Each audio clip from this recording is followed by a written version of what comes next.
رمضان تجلى وابتسم طوبى للعبد إذا اغتنما رمضان تجلى. Bismillahirrahmanirrahim. Assalamualaikum warahmatullahi wabarakatuh. Alhamdulillahi rabbil alamin. Assalatu wassalamu ala sayyidinal mursalin wa ala alihi wa sahbihi ajma'in. Amma ba'd. Rabbi syrah li sadri wa yassir li amri wahlul 'uqdatam min lisani yafqahu qawli. Rabbi zidni ilma warzuqni fahma. Alhamdulillah atas segala nikmat yang telah Allah berikan. Nikmat umur yang telah Allah sampaikan kita di bulan Ramadan, yang tidak semua orang bisa mendapatkan bulan Ramadan ini. Salawat serta salam semoga tetap Allah curahkan kepada baginda kita Nabi besar Muhammad SAW, yang telah mengajarkan kita dan mendidik kita bagaimana cara kita mengisi bulan Ramadan ini dengan hal-hal kebaikan, dengan hal-hal yang telah dicontohkan oleh Rasulullah SAW, agar kita tetap menjadi mukmin yang bertakwa kepada Allah Subhanahu wa taala. Ayah bunda sahabat IMC yang dirahmati Allah Subhanahu wa taala. Pertemuan kali ini kita akan membahas satu hadis yang sangat familiar di kalangan kita seorang muslim, yaitu hadis tentang bagaimana para setan dibelenggu di bulan Ramadan. Sebelum kita membahas hadis ini, dalam Al-Quran disebutkan bahwa para setan telah meminta izin kepada Allah Subhanahu wa taala untuk menggoda umatnya hingga akhir zaman. Setan mengatakan kepada Allah, "Wa qalilum min ibadiyasy syakur." Engkau akan mendapati bahwa hamba-hambamu hanya sedikit sekali yang akan menjadi hamba-hamba yang bersyukur. Maka kita tahu dari sini bahwa misi besar setan adalah untuk menghancurkan keimanan seorang muslim agar dia menjadi seorang yang kufur atas nikmat-nikmat yang telah Allah berikan.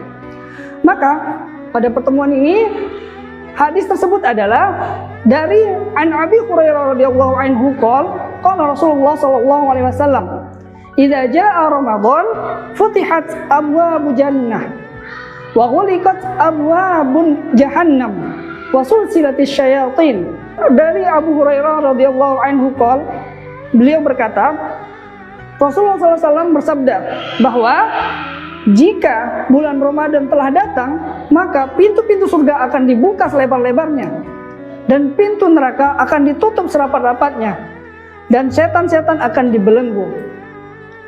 Terus pertanyaannya adalah, bagaimana para setan ini dibelenggu?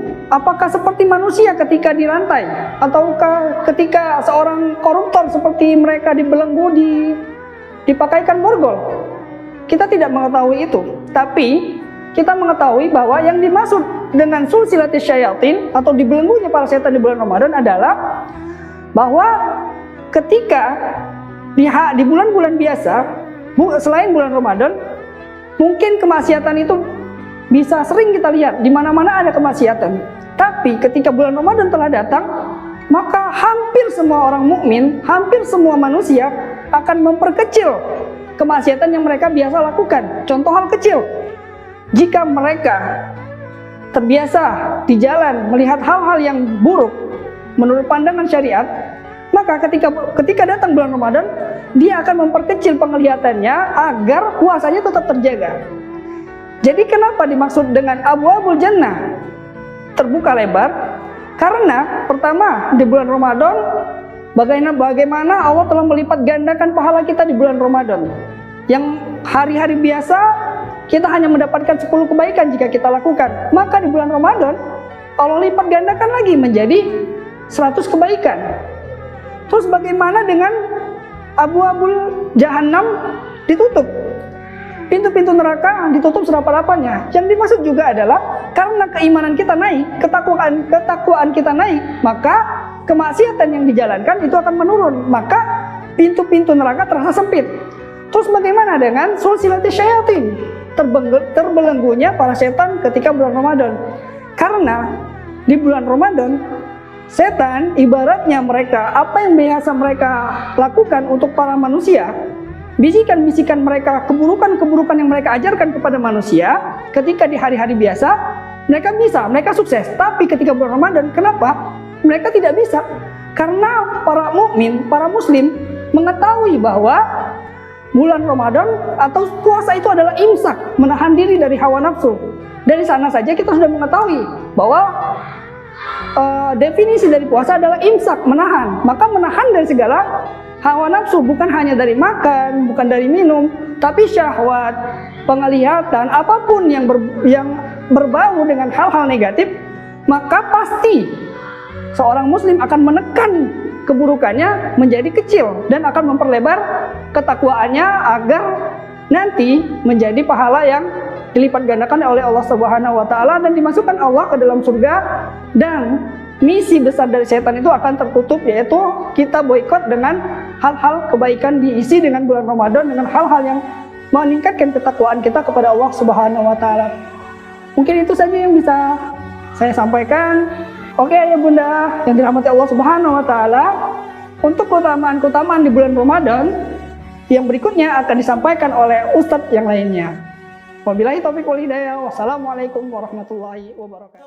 Ramadan tiba, Ramadan tiba, marhaban ya Ramadan, marhaban ya Ramadan, marhaban ya Ramadan, marhaban ya Ramadan. Ramadan tiba, Ramadan tiba, Ramadan tiba, marhaban ya Ramadan, marhaban ya Ramadan, marhaban ya Ramadan, marhaban ya Ramadan. Ramadan tiba, semua bahagia, tua dan muda bersuka cita, bulan ampunan, bulan yang berkah, bulan terbebas api neraka. Andaikan saja Ramadan semua, bulan yang tiba, bulan yang ada, karena besarnya setiap pahala yang dijanjikan kepada kita. Merhaba.